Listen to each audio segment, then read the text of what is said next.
আমি অভি। এবার ইন্টার পরীক্ষা দিয়েছি। পরীক্ষার পর বিরাট ছুটি চলছে। তাই অবসর কাটানোর জন্য আমার এক চাচার কিন্ডারগার্টেন স্কুলে খণ্ডকালীন শিক্ষকদের চাকরি নিয়েছি। স্কুল আমাদের গ্রাম থেকে প্রায় ৩ কিলোমিটার দূরে। আমার বাইক আছে, তা দিয়ে স্কুলে যাতায়াত করি। সাধারণত ইচ্ছার বসে স্কুলে চাকরি করা। নার্সারি থেকে ৫ম শ্রেণীর শিক্ষার্থী রয়েছে স্কুল।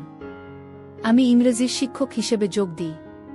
১ মাস ক্লাস নিতে পুরো স্কুলে আমার সুনাম ছড়িয়ে পড়ে। বাচ্চাদের অভিভাবকরা তাদের সন্তানদের প্রাইভেট পড়ানোর জন্য অনুরোধ করতে থাকে। আমি প্রথমে প্রাইভেট পড়াব না বলি, কিন্তু অভিভাবকদের অত্যাধিক অনুরোধের জন্য সে রাজি হই। যেহেতু এখন হাতে অন্য কাজ নেই, তাই একটা ব্যাচ পড়ানো শুরু করি। ৩-৪ জন বাচ্চাকে পড়াই স্কুল ছুটির পর। এদের মধ্যে একটা ছেলে নাম সোহান, খুবই দুষ্টু। সে অন্য বাচ্চাদের সাথে মারামারি করার কারণে ওর আম্মু একদিন আমার সাথে দেখা করে ওকে বাসায় গিয়ে একা পড়াতে বলে। কিন্তু আমি বলি যে আমার সময় নেই। স্কুল ছুটির পর এক ব্যাচের বেশি পড়ানো সম্ভব নয়। তখন সোহানের আম্মু বলে তাহলে সন্ধ্যায় ওদের বাসায় গিয়ে একা পড়াতে। কেননা সোহান খুবই দুষ্টু ও পড়াশোনায় খুব কাঁচা। তাই ওকে একা পড়ার জন্য ওর আম্মু খুব অন্যায় বিনয় করতে থাকে। শেষে আমি রাজি হলাম। ওদের বাসায় স্কুল থেকে সামান্য দূরে। তবুও মহিলার কথায় ওনার বাচ্চার জন্য রাজি হই। আসলে মহিলা নয়, বরং যুবতী মেয়ে বলাই বাহুল্য। কেননা সোহানের আমার বয়স ২২ বছরের বেশি হবে না। উনার নাম তানিয়া। তানিয়া একমাত্র ছেলে। সোহান ক্লাস 3-তে পড়ে। ওর স্বামী থাকলে ইতালি। দোতলা বাড়িতে ছেলেকে নিয়ে একাই থাকে। তো প্রতিদিন স্কুল টিউশনি শেষে বাসায় ফিরে দুপুর 2টায়। বাসায় এসে খাওয়া বিশ্রাম শেষে সন্ধ্যার দিকে বাইক নিয়ে তানিয়ার বাসায় যায় ছেলেকে পড়াতে। বলে রাখি যে তানিয়া ভালোই সচ্ছল। স্বামী ইতালি থাকায় ভালোই আছে। আমাকে ৫,০০০ টিউশনের জন্য দেবে বলে সঙ্গে বাইকের তেলের খরচের জন্য এক্সট্রা টাকাও দেবে। এত অফার পেয়ে রাজি হয়ে যায়, তো নিয়মিত ওদের বাসায় গিয়ে ওর ছেলেকে পড়াতে লাগলাম। পড়ার মাঝে প্রতিদিনই স্ন্যাক্স, বিভিন্ন খাবার, ফল ইত্যাদি দেখার জন্য। মাঝে মাঝে রাতের খাবারও খেয়ে আসি ওদের বাসা থেকে। আমি লক্ষ্য করি আমার প্রতি তা নিয়ে একটা দুর্বলতা রয়েছে, কিন্তু সেটা ওকে বুঝতে দিলাম না। সে প্রায়ই আমাকে বিভিন্ন ইশারা ইঙ্গিতে আমার দৃষ্টি আকর্ষণের চেষ্টা করে। আমি দেখতে সুদর্শন, ফর্সা ও লম্বা, বয়স 20 বছর। যেহেতু তানিয়ার স্বামী বিদেশ, তাই সে একা এবং আমি স্মার্ট একটা ছেলে।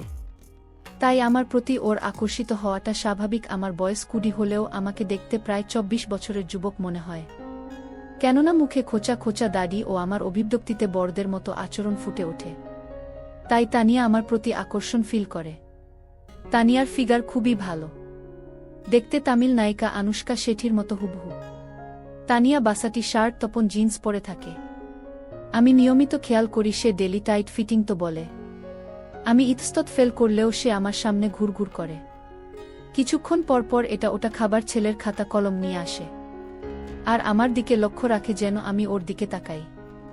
আমি সব বুঝতে পারলেও তা নিয়ে কিছু বুঝতে দিলাম না। এভাবে প্রায় 1 মাস চলে গেল।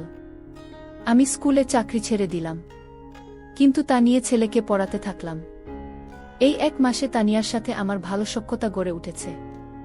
বলা চলে অনেক ফ্রি হয়ে গেছি আমরা। তানিয়াকে আমি ভাবি বলে সম্বোধন করি। প্রতিদিনই ওর ছেলেকে হোমওয়ার্ক করতে দিয়ে ওর সাথে কথাবার্তা বলি। 1 ঘন্টার প্রাইভেটে 2-2.5 ঘন্টা থাকি ওদের বাসায়। বিভিন্ন বিষয় নিয়ে তানিয়ার সাথে কথাবার্তা বলি। একদিন আমার গার্লফ্রেন্ড সম্পর্কে জিজ্ঞেস করে সে। আমি বলি আমার কোনো গার্লফ্রেন্ড নেই। তানিয়া তা শুনে অবাক হয়ে যায়। বলে এমন হ্যান্ডসাম ছেলের গার্লফ্রেন্ড নেই? আমি হাসি। তানিয়া বলেন আমার বয়স যখন 15 তখন আমার বিয়ে হয়। কোনোদিন প্রেম করার সুযোগ পাইনি। আমি বলি সমস্যা কি, আপনার স্বামীর সাথে প্রেম করবেন? আমার স্বামী 2-2.5 বছর পর পর দেশে আসে, প্রেম করার সুযোগ নাই। হ্যাঁ, স্বামী প্রবাস থাকলে এটা একটা সমস্যা। হ্যাঁ যাক, বাদ দাও, দুঃখের কথা। তোমার কথা বলো, ভার্সিটিতে ভর্তি হয়েছ? জাহাঙ্গীরনগর বিশ্ববিদ্যালয়ে ভর্তি হলাম। ওয়াও, জাহাঙ্গীরনগর, সেখানের পরিবেশ খুব সুন্দর। হ্যাঁ, কিছুদিন পর ক্লাস শুরু হবে। ও আচ্ছা, সামনের শুক্রবারে কি তুমি ফ্রি আছো? হ্যাঁ, কেন? সোহান বলল কোরবানির ঈদের পর ঘুরতে যাবে কোথাও। গতকাল তো ঈদ গেল, এখন স্কুল ছুটি। তাই সে বায়না ধরেছে নন্দন পার্ক যাবে। আমি তো চিনি না, তাই তোমাকে সঙ্গে নিয়ে যেতে চাই, যদি তুমি ফ্রি থাকো। আর কি, নন্দন পার্ক তো আমাদের ভার্সিটি থেকে সামান্য দূরে। তাছাড়া আমি ফ্রি আছি। শুক্রবার কখন যাবেন বলেন? এই সকাল 10টার দিকে। দেখি আমি একটা হাই লাখ গাড়ি ভাড়া করব। তুমি সকালে চলে এসো, আমিও সোহান রেডি থাকব। ওকে। শুক্রবার সকালে তানিয়ার বাসায় যায়। গিয়ে দেখি সোহান বাড়ির সামনে গাড়িতে উঠে তার আম্মুকে ডাকছে আসার জন্য। আমি সোহান কেবলি পিচ্ছি, তোমার আম্মু কই? সে বলে রড ইট আছে। আমি বলি তুমি গাড়িতে গান শোন, আমি তোমার আম্মুকে নিয়ে আসি। আমি বাসায় ঢুকে দোতলায় তানিয়ার রুমে ঢুকে পড়ে একটা অ্যাম্ব্রোসের মুহূর্তের মধ্যে পুড়ে যায়। রুমে ঢুকেই দেখি তানিয়া শর্ট জিন্স পরে আয়নার সামনে দাঁড়িয়ে। এমন সময় আমি ঢুকে পড়ি, আসে আয়নায় আমায় দেখে ফেলে। অভি, আই অ্যাম সো ভাবি, আমি দরজায় নক করতে ভুলে গেছিলাম, কিছু মনে করবেন না। আমি বাইরে দাঁড়ালাম। আমি দ্রুত বাইরে চলে গেলাম। ভেতর থেকে তানিয়া ডাকল আমায়, অভি ভেতরে এসো, একটু প্রয়োজন। তানিয়ার কথায় ভেতরে ঢুকে দেখি একই অবস্থা। সে আয়নার সামনে দাঁড়িয়ে হুক লাগাতে পারছে না। সবই আমার হুক লাগাতে পারছে না। একটু কাজটা করে দেবেন প্লিজ। আমি চোখ বন্ধ করে কাজটা করতে চাই। না, চোখ খোলা রেখো। No problem. কাজটা করে দিয়ে আমি চলে যেতে লাগলাম। তানিয়া পেছন থেকে হাত ধরে বসল। চেয়ার থেকে একটু তক্তা দেবে অভি। আমি ওর পলাতক তাদের জন্য ঘুরেছি, দেখি সে আমার দিকে ঘুরে দাঁড়িয়েছে। কেমন লাগছে আমায় অভি? আমি কিছু বললাম না, শুধু কিনলাম। আমি তানিয়াকেও তোপ দিয়ে পড়তে বললাম। তানিয়া এইবার আমার হাতে টান দিয়ে আমাকে ওর উপর ফেলে দিল। দুজন বিছানায় পড়ে গেলাম। আমি উঠে যেতে লাগলাম, কিন্তু তানিয়া আবার আমায় উপর ফেলে দিয়ে বলল, আমায় তোমার কেমন লাগে অভি? তানিয়া, এসব ঠিক না অভিয়া, লাভ ইউ বলেই তানিয়া আজব কাজ কারবার শুরু করে দিল। আমি এক সময় তানিয়াকে ছাড়িয়ে উঠে দাঁড়িয়ে বলি, তানিয়া প্লিজ, চাপে কেন অভি? আমি কি দেখতে খারাপ? আমি কি তোমার ভালোবাসা পেতে পারি না? প্লিজ। স্থানীয় আর মেয়েরা খেদ আট বলে আমি বাইরে চলে গেলাম। বাইরে গিয়ে আমি গাড়িতে উঠলাম। কিছুক্ষণ পরে তানিয়া গাড়িতে উঠল। আমি সামনের সিটে ও তানিয়া এবং সোহান পিছনের সিটে বসল। আমি ড্রাইভারকে বললাম গাড়ি ছাড়তে। গাড়ি চলতে লাগল। তা নিয়ে আর কোনো সাড়া শব্দ পেলাম না, দম মেরে বসে আছে। সোহান তবে গেম খেলছে। আমি সানগ্লাস চোখে দিয়ে গাড়ির লুকিং গ্লাস দিয়ে তানিয়ার দিকে তাকালাম। দেখলাম মন ভার করে বাইরের দিকে তাকিয়ে আছে। আমরা সকাল 10টায় নন্দন পার্কে পৌঁছালাম। গাড়ি থেকে নেমে গাড়ি পার্ক করতে বললাম ড্রাইভারকে। আমি 3 জনের জন্য 3টি টিকিট কেটে আনলাম। ঈদের ছুটিতে প্রচণ্ড ভিড়ের এখন। আমি সোহানের হাত ধরে লাইনে দাঁড়ালাম, তা নিয়ে আমার পিছনে। এতক্ষণ আমাদের মধ্যে কোনো কথাবার্তা হয়নি। অবশেষে নন্দন পার্কের ভেতরে ঢুকলাম আমরা। ভেতরে ঢুকে বিভিন্ন রাইড নিতে লাগলাম। ভিড়ের মধ্যে লাইনে দাঁড়িয়ে রায় নেওয়া খুবই কষ্টসাধ্য, তবুও প্রায় 10টায় নিলাম আমরা। সোহান দেখলাম খুব খুশি। তা নিয়ে মন ভার করে শুধু আমাদের সঙ্গ দিচ্ছে। দুপুর একটা ক্যান্টিন থেকে সামান্য খাওয়া দাওয়া করলাম আমরা। ঘুরতে ঘুরতেই বিকেল হয়ে এলো। এমন সময় সোহান বায়না ধরল ওয়াটার স্লাইডিং করবে ও পুলে গোসল করবে। তো কি আর করা, নেমে পড়লাম ওয়াটার কিংডমে। এক্সট্রা কোনো কাপড় না নেওয়ায় প্যান্ট পরে নেমে পড়লাম আমিও সোহান পুলে। সোহান ও রামুকে পুলে নামানোর জন্য পা ধরে টান মালায় তানিয়া আমার উপর এসে পড়ে। আমি ওকে ক্যাচ করে ফেলি ও সব বলি, কিন্তু সে কিছুই বলে না। আমি সোহানকে নিয়ে পুল এ খেলা করতে থাকি। আমি সোহানকে নিয়ে স্লাইড দিনের জন্য টিউব দিয়ে উপরে যায়। এমন সময় দেখি নিচে কয়েকজন বখাটে ছেলে তানিয়াকে ঘিরে আছে, নিয়ে আজেবাজে কথা বলছে, যেমন একা নাকি আমরা আছি, কি মানে ইত্যাদি। এসব দেখে সোহানকে বলি, তুমি এখানে দাঁড়াও, আমি আসছি। আমি সোজা তানিয়ার কাছে চলে যাই এবং গিয়েওকে আড়াল করে দাঁড়িয়ে এক বখাটে মুখে মারি খুশি। এই দেখে বাকি 4-5 জন আমাকে ঘিরে ধরে এবং আমাকে এলোপাথারি মারতে থাকে। তা দেখে তানিয়া চিৎকার করলে সিকিউরিটি গার্ডরা এসে আমাকে উদ্ধার করে। সিকিউরিটি গার্ড বলে যে কি হয়েছে। আমি বলি যে এই বখাটেরা আমার ওয়াইফকে হ্যারাসমেন্ট করছিল, তাই ওদের বাধা দেওয়ায় আমার উপর আক্রমণ করে। তানিয়াকে আমার ওয়াইফ বলায় সে চমকে ওঠে। অতঃপর সিকিউরিটি গার্ডরা বখাটেদের নিয়ে যায়, আর আমিও সোহান ও তানিয়াকে নিয়ে বের হয়ে আসি।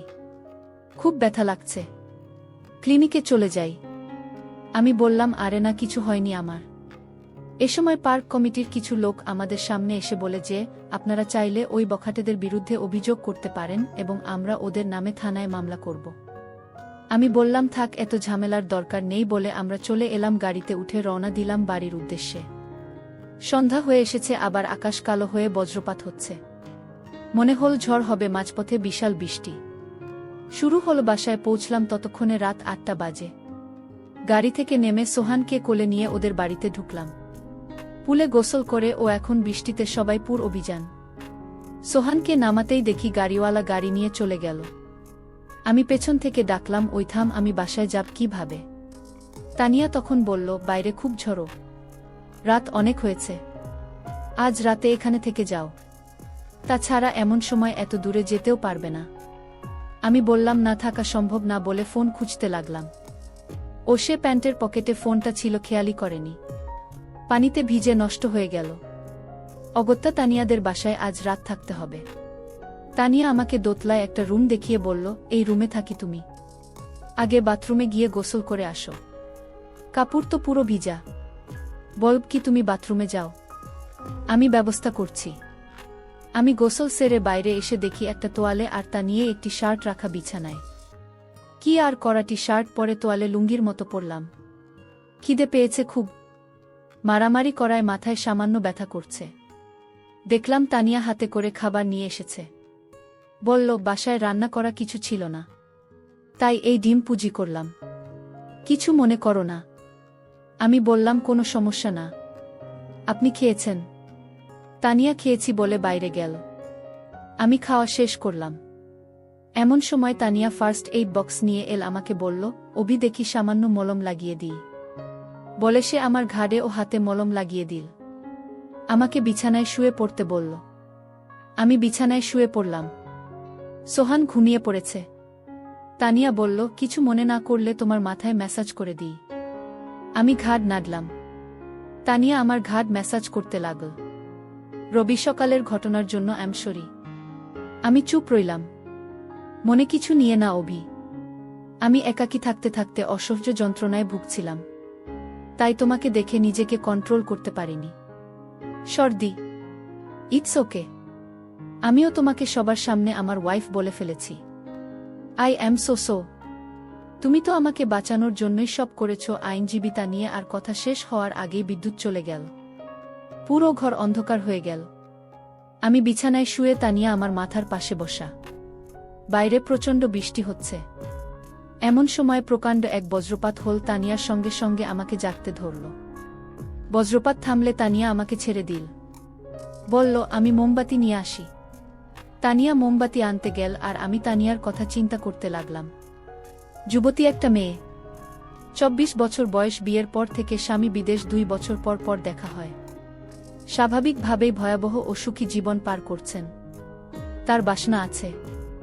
আমি কি তাকে একটু সুখ দিতে পারি না? সে বিবাহিতা, তবু তার ভালোবাসার অধিকার আছে। আমার প্রতি তার একটা দুর্বলতা আছে। সে তো আমায় বলেছে যে সে আমায় ভালোবাসে। আমি কি তাকে একটু ভালোবাসা দিতে পারব না? ভাবতে ভাবতে তানিয়া মোমবাতি নিয়ে টেবিলে রাখল। আমি বিছানা ছেড়ে দাঁড়ালাম। তানিয়া, তোমাকে একটা কথা বলতে চাই। কি বল? I love you. আমার কথা শুনে তানিয়া হতবিহ্বল হয়ে গেল। সত্যি? আমি তানিয়ার সামনে এগিয়ে এলাম। আমার দুহাত দিয়ে ওর মুখে ধরে বললাম, হ্যাঁ, সত্যি আমি তোমাকে ভালোবেসে ফেলেছি। আর ওয়েস্টার্ন লবিং এটা শুনেই তানিয়া বলল, আই নিড না। বলে তানিয়া আমাকে বিছানায় ফেলে দিল। বাইরে তখন প্রচণ্ড